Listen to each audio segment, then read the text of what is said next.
இன்றைக்கி செவ்வாய்க்கிழமை. இன்றைக்கி ஆஃபீஸில் எல்லோரும் என்ன லஞ்ச் எடுத்துகிட்டு வந்தாங்கன்றது தான் இந்த வீடியோவில் பார்க்க போகிறோம். சந்தோஷ் சாரோட லஞ்ச்லேருந்து தான் ஸ்டார்ட் பண்ண போகிறோம். சார் இன்றைக்கி வந்து முட்டை பொரியல், அப்புறம் காய்கறி சாம்பார், சாதம், இதுதான் இன்றைக்கி சாரோட டிஷ்ஷு. நெக்ஸ்ட்டு பிருந்தா மேடமோட டிஷ் தான். பிருந்தா மேடம் வந்து இனிப்பு மாங்காய் எடுத்துகிட்டு வந்திருந்தாங்க. அதில் வெல்லம் போட்டு செய்கிறதுனால அது இனிப்பு மாங்காய். அதுக்கப்புறம் இது வந்து உருளைக்கிழங்கு ஃப்ரை எடுத்துகிட்டு வந்திருந்தாங்க. இதில் வந்து சாம்பார் தான். இன்றைக்கி பிருந்தாவுமே எல்லா காய்கறியும் போட்டு சாம்பார் தான் எடுத்துகிட்டு வந்திருந்தாங்க. சந்தோஷ் சாரும் அதான் எடுத்துகிட்டு வந்திருந்தார். அப்புறம் சுட சுட சாம்பார், சாதம், இது எல்லாமே சுடாக வந்தது. இன்றைக்குமே அமர்நாத் சார் வந்து லஞ்சில் ஜாயின் பண்ணலை, என்ன ரீசன் தெரியல. நெக்ஸ்ட்டு நம்மளோட சப்ஸ்கிரைபர் சிஸ்டர்ஸ் பானு, அதுக்கப்புறம் பானு சிஸ்டரோட பொண்ணு அஃப்ரா, எல்லோரும் ஹாய் சொல்லியிருந்தீங்க. ஹாய் சிஸ்டர், வீடியோ பார்த்துட்டிங்கன்னா மறக்காமல் கமெண்ட் பண்ணுங்கள்.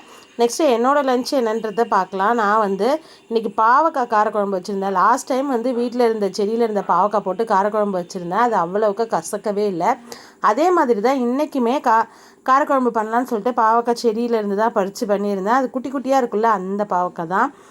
ஆனால் இந்த டைம் நல்லா சொதப்பி விட்டுருச்சு. செம்ம கசப்புனாலும் கசப்பு. வீடியோ எடுக்க சொன்னால் பிருந்தா மேடம் பார்த்து வச்சுருக்க வேலை. இன்றைக்கி வீடியோ இப்படி தான் வந்திருக்கு. நான் வந்து சாதம், காரக்குழம்பு, அப்புறம் நுங்கு எடுத்துகிட்டு போயிட்டேன். வீடியோ பிடிச்சிருந்தா லைக் பண்ணுங்க.